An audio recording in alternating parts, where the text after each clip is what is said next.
And for more on this escalating dispute between official allies, we turn to Shuja Nawaz, the director of the Southeast Asia Center at the Atlantic Council. He has written extensively on the Pakistan military. And Stephen Cohen, a senior fellow at the Brookings Institution and the author of numerous books about Pakistan, India, and South Asia, including a forthcoming one on the future of Pakistan. Gentlemen, it's good to have you both back with us. Shuja Nawaz, to you first. There is a late report, late this afternoon, the Associated Press reporting that, quoting defense officials as saying, perhaps this was a case of mistaken identity. What is known at this point?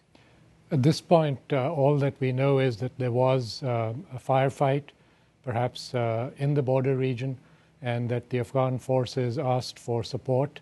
And it was U.S. air support that came in and went and hit their targets. Two of them, both were Pakistan military posts.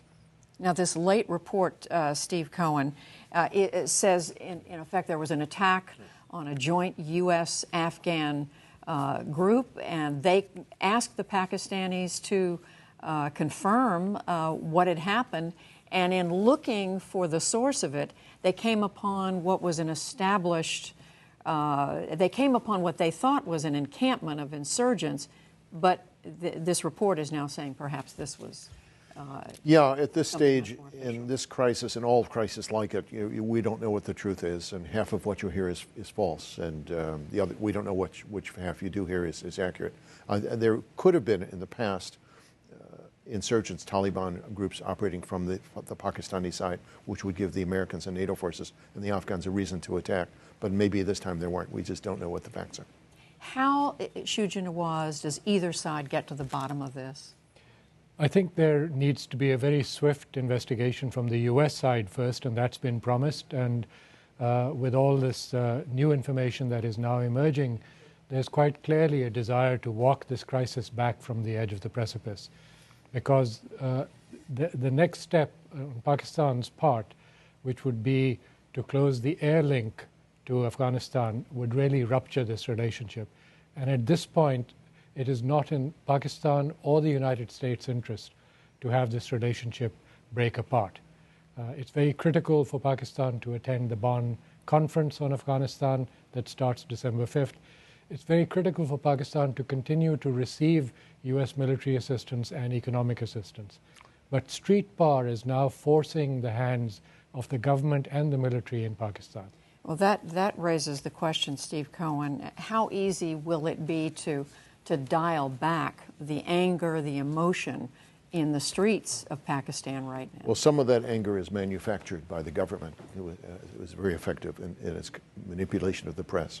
So I'm not that concerned about that. I think the larger issue is that Pakistan believes that it has to support the Taliban and other groups in Afghanistan to preserve its position at the Bonn negotiations and in the future of Afghanistan. As long as they do that, then our interests and the Pakistani interests are not going to be similar.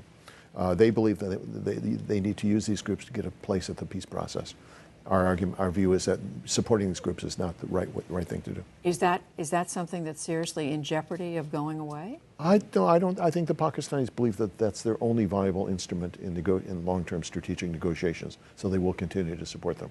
That's been the case all along. We have different goals in Afghanistan, and we use different instruments in Afghanistan. Excuse me for interrupting, Shuja Nawaz. What is at stake here from the Pakistani side? I mean, this is as we pointed out, a nuclear country. Everybody talks about the fact that Pakistan has nuclear capability. How much is that a factor in this right now shaky relationship? Well, this year we've seen a series of events that has taken Pakistan by surprise, and it's the cumulative effect of those. In your own report, you mentioned a number of those events. And so whether it was the Raymond Davis affair, whether it was the drone strikes after he was released, whether it's the raid on Abbottabad, all of those have really created and deepened the mistrust between the two countries. Secretary Clinton had done a great job in trying to rebuild the relationship after her trip, while being fairly frank and forthright about what the U.S. expected Pakistan to do in return. This latest episode has really angered the Pakistan military, but it's also empowered the opposition politicians in Pakistan who are using this as a stick to beat the government. So even though Steve Cohen is referring to manufacturing this public opinion, there is a political dynamic at work inside Pakistan's domestic politics that we must be aware of. That's forcing the military and the civilian government to take a much tougher stance than they might normally take. And how much more difficult does that make it to figure out a way through this, Steve? Well, behind all of this, in a sense, victim psychology, especially on the part of the Pakistanis, but occasionally us, there's the fact that Pakistan is a weaker and weaker state year by year. Shuja and I have written a book, or co-authored a book, which argues that Pakistan will be stable for at least 5 years. So we're not worried about immediate collapse, but in the long run, a nuclear weapon Pakistan with 200 nuclear weapons, plus a terrorist production factory, is a danger to everybody, beginning with Pakistan. What do you see as the next steps here, Steve Cohen? In terms I think we're muddling through, both in policy and in terms of developments in Pakistan. I don't think there's any clear policy. In the U.S. government, there's clear division over how to deal with Afghanistan and Pakistan. And in Pakistan, I think any notion of working with the Americans is now anathema, except for a limited section of the military. So I don't see any clear solution to this. We're going to struggle with a failing Pakistan, not a failed Pakistan, but a failing Pakistan for the next 4 or 5 years, if not longer. And of course, our policies are inconsistent towards the whole region. You're saying, regardless of which administration, who's in power in the White House? Yeah, from what I've heard of the Republican candidates, they're all over the place in terms of dealing with Pakistan.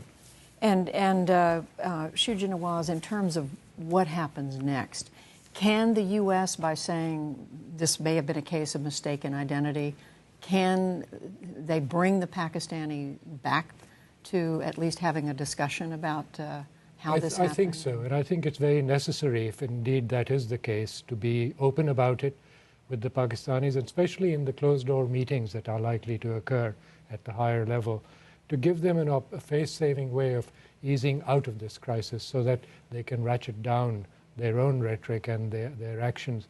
Because, as I said, they've now used a very serious weapon, which is closing down the land route. If they close down the air route, then things are going to completely rupture between the two states.